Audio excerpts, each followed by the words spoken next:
Bonjour Marie-Madeleine, vous tenez le coup? Oh, j'ai encore eu un petit coup de moins bien il y a une paire de jours. Mais j'ai pris un petit coup de gingot et puis tiens, me voilà reparti. Tant mieux. Ah ben c'est sûr que c'est tant mieux, dites donc. Je voudrais vous y voir à renifler Sagnac à longueur de temps. Oui, passons sur les détails, mais attardons-nous plutôt sur ce petit coup de gingot, tellement comtois qu'il rivalise avec la pâte à relaver et la pelle à chenille sur le podium des mots du parler de chez nous.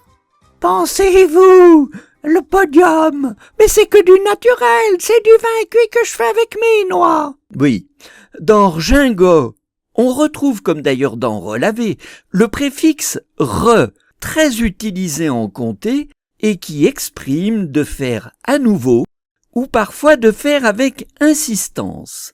Ainsi, l'on dira donc se relinger pour s'habiller de neuf. On parlera de relavasse pour un café trop dilué. Aux prochaines élections, certains connaîtront l'échec. Ils se seront fait relaver. Ils devront alors se rempogner, c'est-à-dire se remettre au travail. Quant à rebeuiller, il signifie observer avec insistance. Qu'est-ce qu'il aime causer? Oh, ça fatigue. Je vais être obligé de reprendre une piatre sucée d'argingot. Bon, je vois que le « re » est adopté. Passons à la deuxième partie du mot, sachant qu'il s'agit ici du « o » comtois, celui que l'on retrouve dans le vélo, l'auto et l'escargot, et surtout pas du « o » français, de berlingot ou de dôle, quand souvent les commentateurs parisiens parlent de dôle. Eh bien, ce gingot reste aujourd'hui encore bien mystérieux et il va nous donner du fil à retordre. Vous êtes sur RCF et vous écoutez Le Moment Comtois avec Gérard et la Marie-Madeleine Bailly-Salin.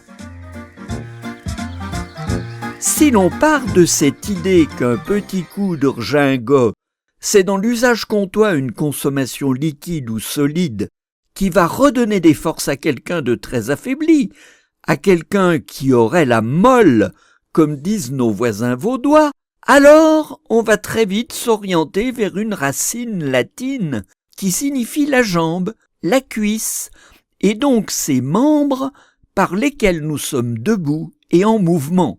Car bien sûr la cuisse, c'est le gigot, et nos membres inférieurs nous permettent de gigoter. Sur cette même racine, ginguer, c'est s'agiter, bouger plus que de raison. Et reginguer, c'est faire des cabrioles, signe évident d'une bonne santé, qui, si vous êtes affaibli, malade, découragé, sera restauré par un petit coup de regingot. Ben c'est sûr. C'est pas pour rien que quand on sort les vaches au printemps, on les voit ginguer de tous les côtés. Parfaitement. Et vous comprenez que ce même verbe ginguer, vieux verbe français dont on retrouve la trace en 1442, peut signifier aussi danser, sauter. Mais la vie d'autrefois était bien difficile et les éclopés étaient nombreux.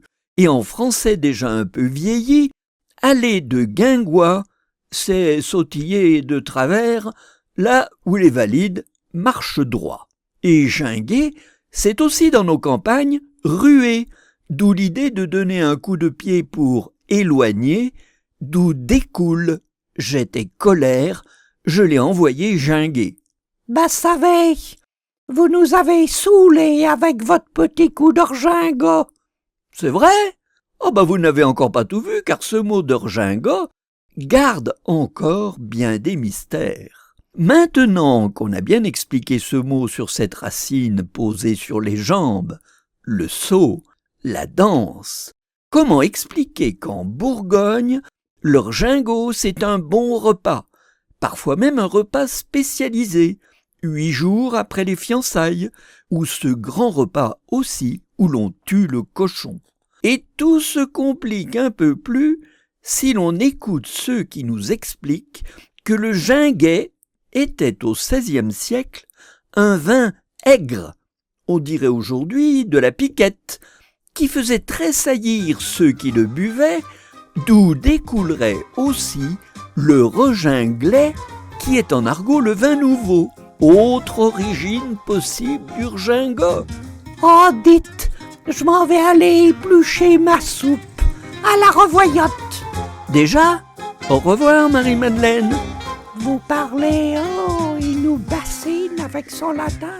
Et quand il a fini, il nous dit que c'est peut-être tout autre chose. Comment voulez-vous qu'on s'y retrouve? Moi, j'aime autant quand il s'arrête que quand il commence. Bon, bah, faut quand même être bien fait, savez.